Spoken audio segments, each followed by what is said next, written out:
Salut les amis, que le Père, le Très-Haut, soit glorifié. Voilà, comme d'habitude, c'est un plaisir que je vienne vous parler donc au Créateur, au Très-Haut.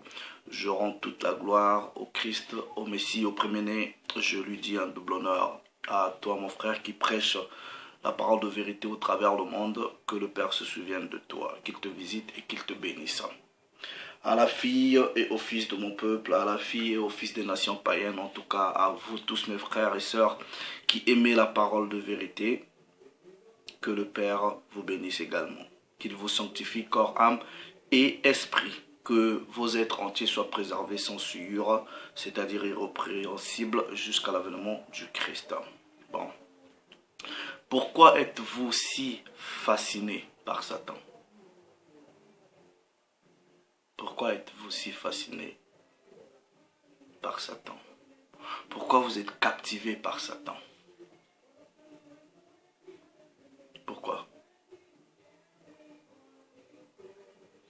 Vous allez remarquer que dans cette réalité, dans les églises, même sur Internet, partout, vous avez l'impression que les gens vont passer beaucoup plus de temps à parler de Satan, ok, que du Créateur, que du Très-Haut.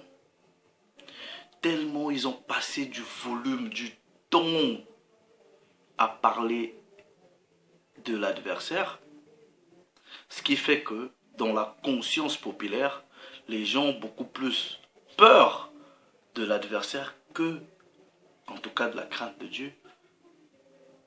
Les gens ont beaucoup plus de respect, c'est-à-dire de Satan, que du Créateur, du Très-Haut. Et plusieurs personnes ont été, en tout cas, responsables de cela, et surtout vos pasteurs dans les églises. Vous partez dans les églises, si c'est pas Satan ceci, c'est sorcellerie à gauche. Si c'est pas démon, c'est Satan, Satan à longueur de journée. Il est devenu l'objet principal de vos discussions. Pourquoi vous êtes si fasciné par Satan comme ça? Pourquoi vous l'aimez autant? Pourquoi vous aimez parler de lui? Pourquoi il vous fait autant peur? Est-ce que la parole vous recommande de parler de Satan, de passer du temps à parler de lui? Est-ce que c'est une recommandation?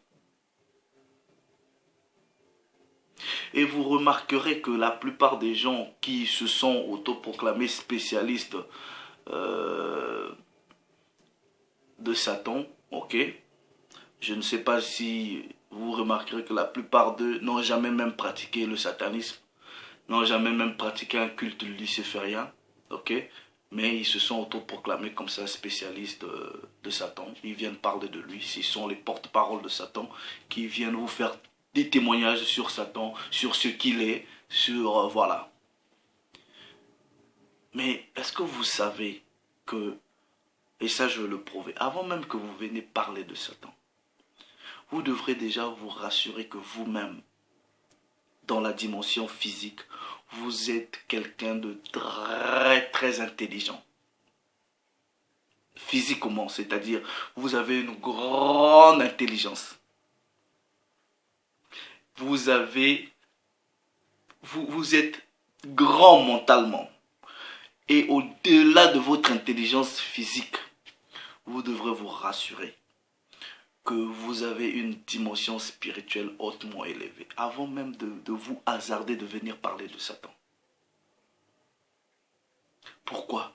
Parce que l'être en face n'est pas ton ami. C'est pas quelqu'un que tu peux venir comme ça, voilà, tu te mets devant ta caméra, tu commences à parler avec beaucoup de légèreté.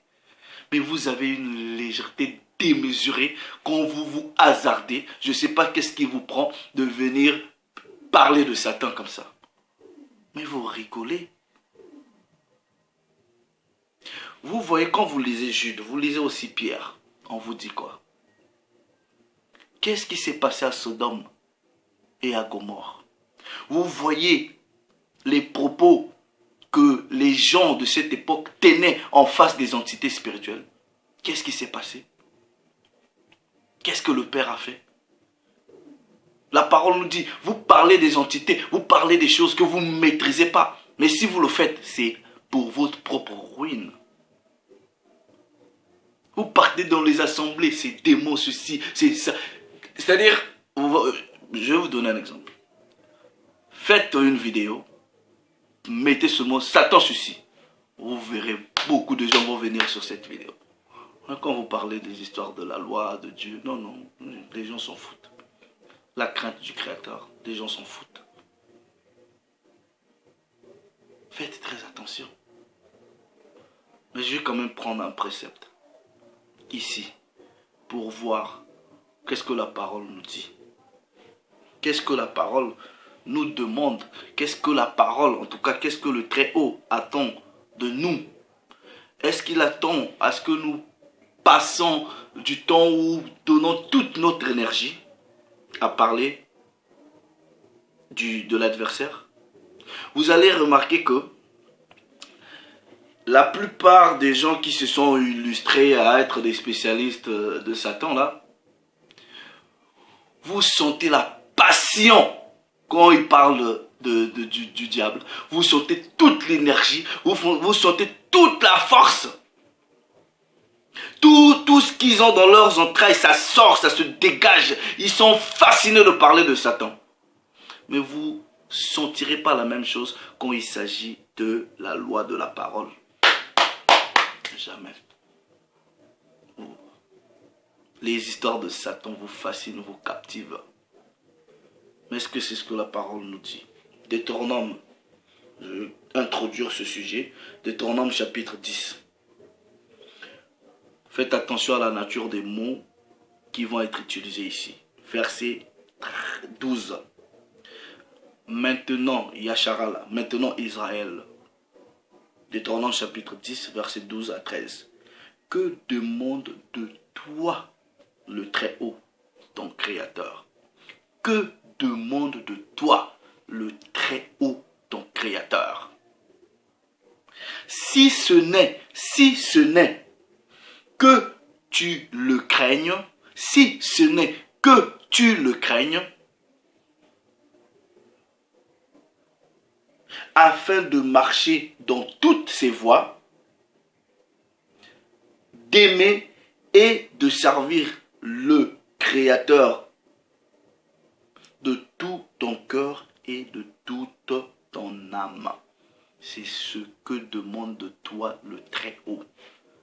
La crainte du Très-Haut, afin que tu marches dans les voies du Très-Haut. C'est quoi les voies du Très-Haut? C'est quoi la crainte du Très-Haut? Verset 13. Si ce n'est que tu observes quoi? Les commandements du Très-Haut et ses lois que je te prescris aujourd'hui afin que tu sois heureux. C'est ce que le Très-Haut attend de nous. Comment est-ce que vous perdez toute l'énergie possible à passer des heures à parler du diable? Frère, sœur, pasteur dans l'église, tu fais quoi là? Regardez maintenant ce que la loi va dire. Exode chapitre 23, ok? Exode chapitre 23, du verset 13, il est écrit: vous observerez tout ce que je vous ai dit, et vous ne prononcerez point le nom d'autre Dieu. Vous ne prononcerez point le nom d'autre Dieu, que quand on dit qu'on ne l'entende point sortir de votre bouche. Mais ici, vous remarquerez dans cette réalité, c'est que le nom de Satan, c'est tellement qu'il est succulent dans la bouche de certaines personnes. Ben voilà, c'est-à-dire le nom de Satan est beaucoup plus prononcé que le nom du Créateur. Et ici, la parole dit que ça ne sorte pas de votre bouche. Moi-même, j'ai le dégoût de prononcer ça. Mais c'est parce qu'il faut peut-être enseigner. La loi le dit, c'est interdit que les noms d'autres dieux ne sortent pas de votre bouche. Il y en a qui viennent, qui parlent de Satan. Ils n'ont même pas pratiqué le satanisme. Ils n'ont jamais été peut-être dans les trucs occultes. Mais ils se sont autoproclamés spécialistes de démonologie, de satanisme, du culte luciférien, des choses comme ça. Mais il faut faire très attention. Je prends, regardez ce que la parole va nous révéler de cette entité que beaucoup prennent à la légère. Hein. Ils prennent à la légère, ils viennent comme ça, ils font leur prédication avec beaucoup de légèreté, mais une légèreté démesurée. Démesurée. Apocalypse chapitre 12, à partir du verset 9. Et il fut précipité, le grand dragon, le serpent ancien appelé le diable et Satan, celui qui séduit toute la terre. Dans d'autres versions, on dit qui trempe toute la terre. On ne dit pas une partie de la terre, mais toute la terre. Mais vous reconnaissez vous-même que c'est lui qui contrôle ce monde. Mais il séduit, il trompe. Avec quoi? Avec le mensonge. Pourquoi? Parce que le Christ va nous révéler dans Jean chapitre 8. Ok? Dans Jean chapitre 8, du verset 44, le Christ nous dit: vous avez pour père le diable et vous voulez accomplir les désirs de votre père. Il est meurtrier dès le commencement et il ne se tient pas dans la vérité. Parce qu'il n'y a pas de vérité en lui. Lorsqu'il professe le mensonge, il parle de son propre fond, car il est menteur et le père du mensonge. Il contrôle ces réalités-là. Ok? Vous-même vous dites que ouais, tous ceux qui contrôlent les médias, ce sont les fils de Satan. Tous ceux qui contrôlent la science, ce sont les fils de Satan. Mais vous allez quand même prendre, soi-disant, les informations sur Satan chez les fils de Satan. Mais qu'est-ce qui vous prouve que les informations que vous avez là, c'est la vérité de Satan, puisque le Christ vous révèle qu'il est dans le mensonge. Mais il faut faire très attention. Je vais vous dire quelque chose, ça peut vous choquer. Je dis ceci. C'est-à-dire, pour parler de Satan, premièrement, vous devrez avoir beaucoup d'intelligence. Ok? Deuxièmement, être spirituellement élevé. Et pour venir même dénoncer les œuvres de Satan là, vous devrez avoir un mandat du Créateur avec une grosse révélation. Ça, est-ce que ça vous plaise pas, c'est ça? Mais tu n'as pas avec une petite intelligence comme ça, tu veux venir parler de Satan. Toi, tu vas sur Internet, tu tapes, tu fais 2-3 recherches. Tu veux faire une prédication sur Satan pour dénoncer Satan. Mais tu rigoles ou quoi?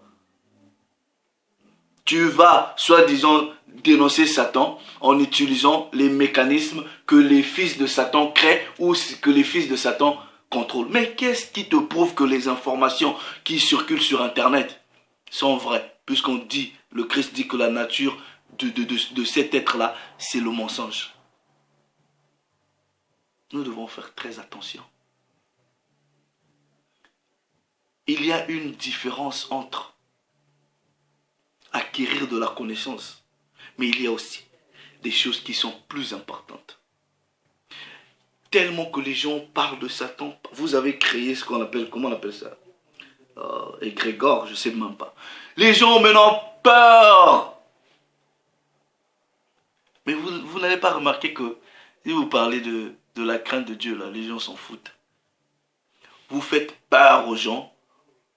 Ils craignent plus Satan. Mais Dieu, on s'en fout. Mais puisque déjà, dans vos histoires d'église, là, on vous a dit que Dieu est tout bon, tout couillon. Puisque je dis, votre Dieu, là, dans le christianisme, il est tout bon, tout couillon. Donc, vous pouvez vous permettre de faire n'importe quoi. Mais Satan, vous le respectez. Mais Dieu, non, tout bon, tout couillon. Il va pardonner. Mais Dieu, c'est la grâce, c'est l'amour, tout bon, tout couillon. Vous couillonnez Dieu dans vos églises. Vous allez m'excuser le terme, mais je dis ce que je pense. Mais Satan vous respecte religieusement. Vous avez peur. Il vous captive, il vous fascine.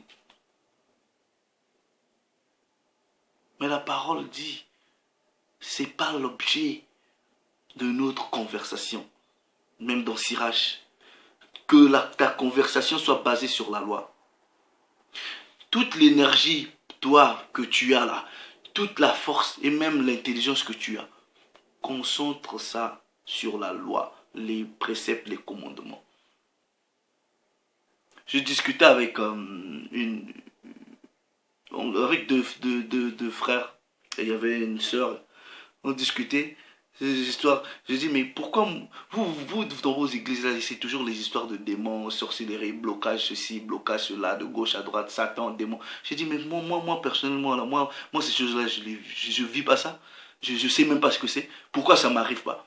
Parce que j'ai compris que spirituellement, le plus important, c'était ma marche, ma droiture avec la parole. Dans l'adversaire en lui, il ne se tient pas dans la vérité. Et il ne résiste pas dans la vérité. Vous voyez sa rencontre, sa confrontation avec le Hamashiach.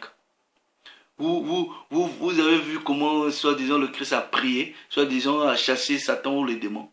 C'était une confrontation sur la parole. C'était une confrontation sur la parole. Frère, il n'y a pas de diable dans ta vie. Il n'y a pas les démons dans ta vie quand tu marches dans la vérité de la parole. Voilà. Quand tu marches dans la vérité de la parole. Moi, il y a des gens qui viennent. J'ai fait des cauchemars. Moi, il n'y a pas de cauchemars. Ces histoires de cauchemars-là, je ne les ai jamais, je ne connais pas. Cauchemar, ceci. Je sens les esprits dans la maison. Non. Je ne suis pas en train de dire que je ne connais pas ces réalités-là. Mais les soi-disant, vous dormez, vous voyez des rêves bizarres, des trucs comme ça, vous avez peur. Il y a même des gens qui ont peur des insectes, qui ont... Mais vous voyez là, c'est-à-dire, c'est pénible. Hein? Donc moi, je veux voir peut-être un cafard dans ma maison. Et voilà, j'ai peur, je dis c'est le démon. Un cafard! Et d'ailleurs, si je vois même un cafard comme ça, ok, je tue pas. Moi, je ne tue pas les insectes. Je prends, je sors dehors. En tout cas, deux fois, je vois des petites araignées dans la maison. Je prends, je les balance dehors. Je ne les tue pas. Mais est-ce que pour autant, vous voyez, si je vais chez des tantes qui sont dans le christianisme, dès que ça voit même un cafard comme ça commence à, au nom de Jésus. Mais vous voyez l'hérésie. C'est-à-dire, les gens sont devenus fous, mais ils ne le savent pas. Pourquoi ? Parce que les gens ont passé du temps à parler du diable, des démons, Satan ceci, Satan cela. Il faut faire très attention. Si aujourd'hui je veux faire une recherche particulière, moi, quand j'aborde, je peux vous donner un exemple. Ok? Ici, j'ai un livre, Le Nouvel Ordre Mondial. Ok? C'est un livre qui parle un peu des Illuminati, des histoires de francs-maçons. Je vais le lire, ok, pour acquérir de la connaissance. Mais je ne prends pas tout ce qui est ici comme de l'argent comptant. Non, pourquoi? Parce que je sais que celui qui contrôle ces gens-là ne se tient pas dans la vérité. Donc je ne peux pas prendre ça comme étant argent comptant et venir peut-être vous dire aux frères, vous voyez tel signe, voilà, ça c'est Satan. Non, parce que tu peux être déçu. Tu peux être trompé toi-même. Vous allez remarquer, plusieurs personnes qui ont pratiqué les cultes lucifériens, les francs-maçonneries ou les Illuminati, quand ils abandonnent, ils vous diront que ouais, mais au bout d'un moment, j'ai compris que c'était pas la vérité. Mais quand il était dedans, il pensait que c'était la vérité. Ma plus forte raison, toi qui n'es même pas encore rentré, tu fais tes petites recherches, tu penses être dans la vérité de ce que tu as recherché. Frères, sœurs, faites très attention.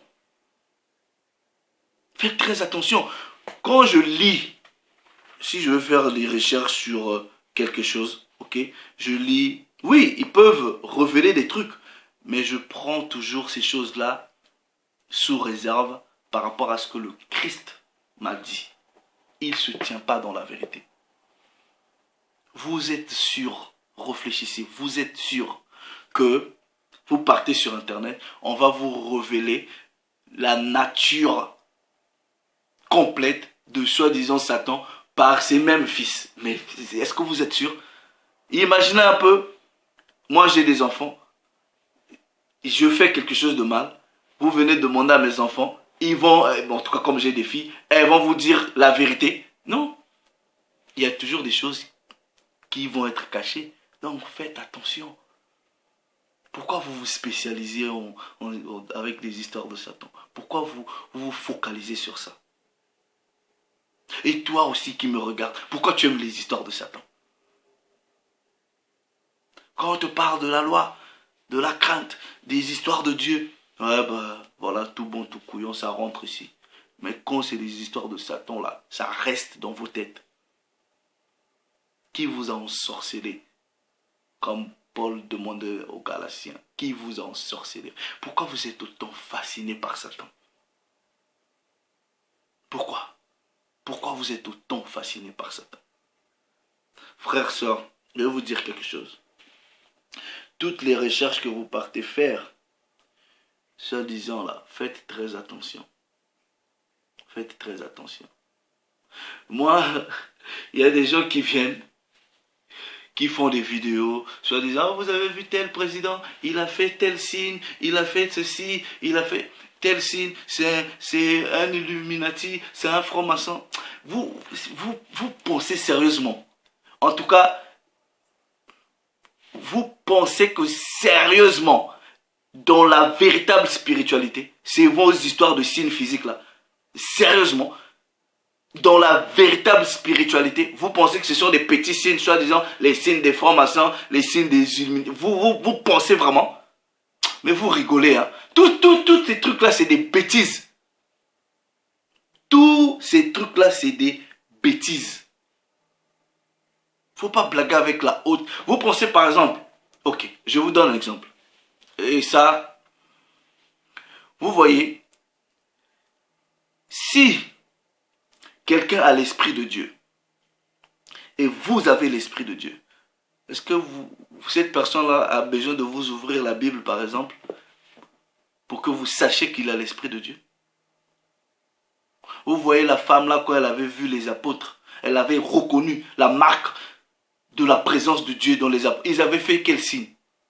Donc si vous êtes un sorcier, si vous êtes soi-disant Illuminati, vous pensez que c'est la bassesse, ça c'est le bas niveau. Un soi-disant Illuminati ou un grand sorcier, s'il voit son collègue, ils ne sont pas obligés de faire des signes, ils vont se reconnaître dans l'esprit. Vous voyez la déception. Vous passez vos temps avec des petits. Ah, tel président fait tel signe. Ah, tel président fait tel signe. Sataniste. Vous passez du temps aux bêtises. Ça là, c'est pas ça qui va vous sauver. C'est peut-être bien de comprendre ces choses-là. Mais vous ne pouvez pas passer du temps. Là, non. Non, frère, non. Vous voyez, c'est eux qui... Ce sont ceux qui possèdent, qui contrôlent les médias, qui contrôlent la science, qui contrôlent plusieurs choses. Donc quand tu vas faire tes recherches, aie à l'idée derrière la tête que c'est toujours eux qui contrôlent. Donc rien ne garantit la véracité des informations que tu trouves soit sur Internet. Rien. Et d'ailleurs, ces choses-là, elles ne sont pas plus importantes. Mais regardez ce qui est plus important pour nous. Regardez ce qui est plus important pour nous, ce que la parole nous dit. Donc quelque part déjà, le Père a interdit qu'on sorte des noms d'autres divinités dans notre bouche. Et ce que le Père attend de nous, ce sont les lois, les préceptes qu'il faut respecter, la crainte. Ecclésiaste, chapitre 12, verset 13. Écoutons la fin du discours. Je vais mettre un terme à ce discours. Crains Dieu et observe ses commandements. C'est là ce que doit faire tout homme. C'est là ce que doit faire tout homme. Crains Dieu et observe ses commandements. Pas craindre Satan. Qu'est-ce que j'en ai à foutre de Satan? Qu'est-ce que j'en ai à foutre des Illuminati, ils font ceci. Non, aussi longtemps je marche dans la crainte, dans le respect, dans la pratique des préceptes. C'est ça qui est plus important. Parce que rien n'est plus puissant que les préceptes divins. Rien n'est plus puissant que les commandements du Créateur.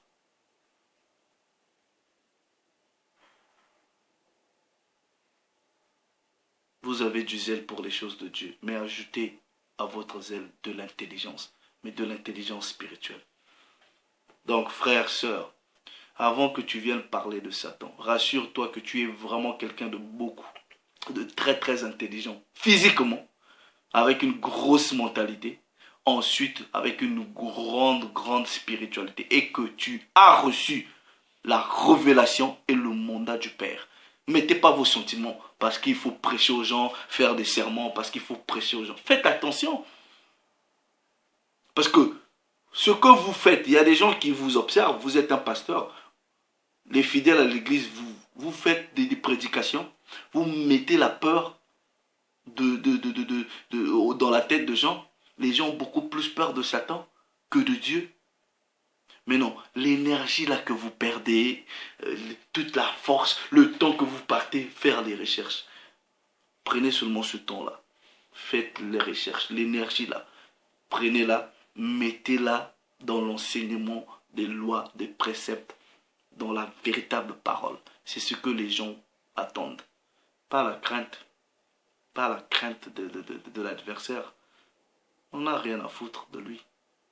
Parce que celui qui est avec nous, c'est-à-dire le Créateur, il est plus fort que celui qui est avec eux, ceux qui sont dans le monde. Le Père s'est encore glorifié. Shalom.